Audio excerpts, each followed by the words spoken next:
রান্নাবাটির পক্ষ থেকে সকল দর্শক বন্ধুদের স্বাগত জানিয়ে শুরু করছি আজকের রেসিপি মিষ্টি কুমড়ো দিয়ে মুগ ডালের ঘন্ট। নিরামিষে এই রেসিপি কিন্তু খেতে অসাধারণ লাগে।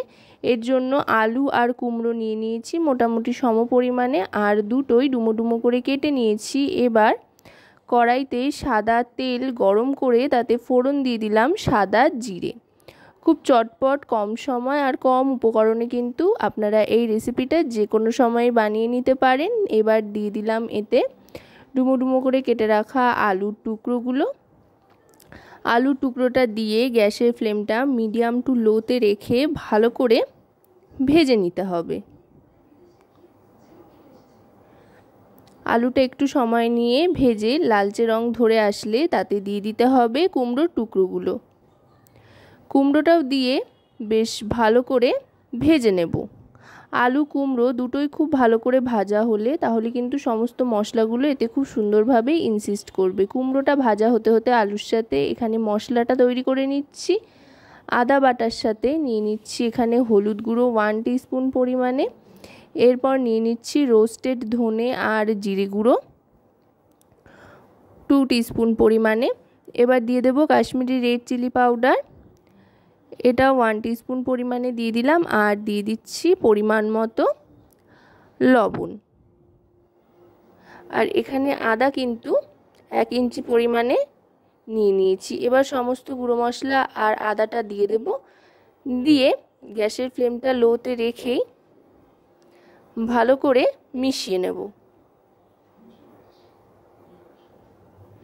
গ্যাসের ফ্লেমটা কিন্তু মিডিয়াম টু লোতে রেখেই সমস্তটা ভাজা ভাজা করতে হবে।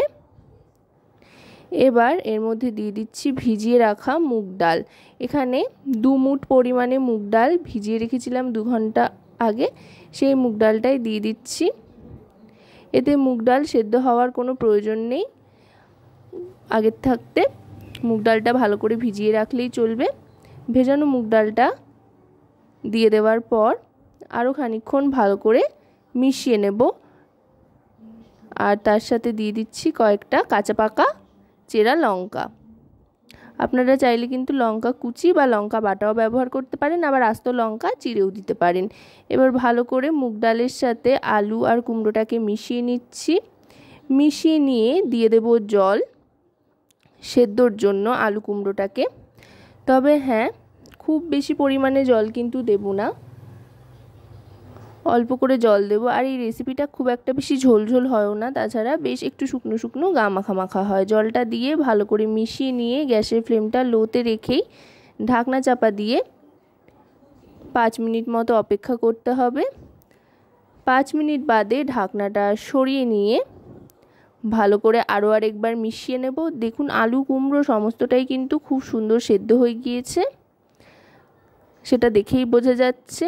আশা করব রেসিপিটি আপনাদের ভালো লাগবে। ভালো লাগলে অবশ্যই রান্নাবাটি চ্যানেলটিকে সাবস্ক্রাইব করে লাইক, শেয়ার, কমেন্টের মাধ্যমে আমাদের পাশে থাকবেন। আর পাশে থাকা বেল আইকনটি অন করে দেবেন সবার আগে সমস্ত রকম রান্নার নোটিফিকেশান পাওয়ার জন্য। আর যদি রেসিপিটি আপনারা আমাদের ফেসবুক পেজ থেকে দেখেন তো অবশ্যই রান্নাবাটি ফেসবুক পেজটিকে ফলো করার অনুরোধ রইল। একটু চিনি দিয়ে দিলাম পরিমাণ মতো। কুমড়োর তরকারি আর তারপরে যেহেতু নিরামিষই মিষ্টি মিষ্টি হলে বেশ ভালো লাগে। আর দিয়ে দিচ্ছি তার সাথে শাহি গরম মশলা গুঁড়ো, এটা কিন্তু 1/2 টিস্পুন পরিমাণে দিলাম, খুব একটা বেশি দিলাম না। আর দিয়ে দিচ্ছি কাসুরি মেথি। চেষ্টা করবেন এই কাসুরি মেথিটা দেওয়ার, তাহলে কিন্তু দারুণ সুন্দর একটা ফ্লেভার আসবে। এবার সমস্তটা ভালো করে মিশিয়ে নিচ্ছি। বেশ একটা মাখো মাখো টেক্সচার কিন্তু চলে এসছে। মুগ ডাল দিয়ে কুমড়োর এই ঘন্টর রেসিপি কিন্তু আপনারা রুটি, লুচি, পরোটা বা ভাত যে কোনো কিছুর সাথেই সার্ভ করতে পারেন, খেতে কিন্তু দারুণ লাগে। নিরামিষি দিনে সবসময় একটা চিন্তা থাকে কি খাবো বা কি বানাবো, এটা কিন্তু আপনারা চটপট বানিয়ে নিতে পারেন ঘরোয়া পদ্ধতিতে, একেবারে ঘরোয়া উপকরণে।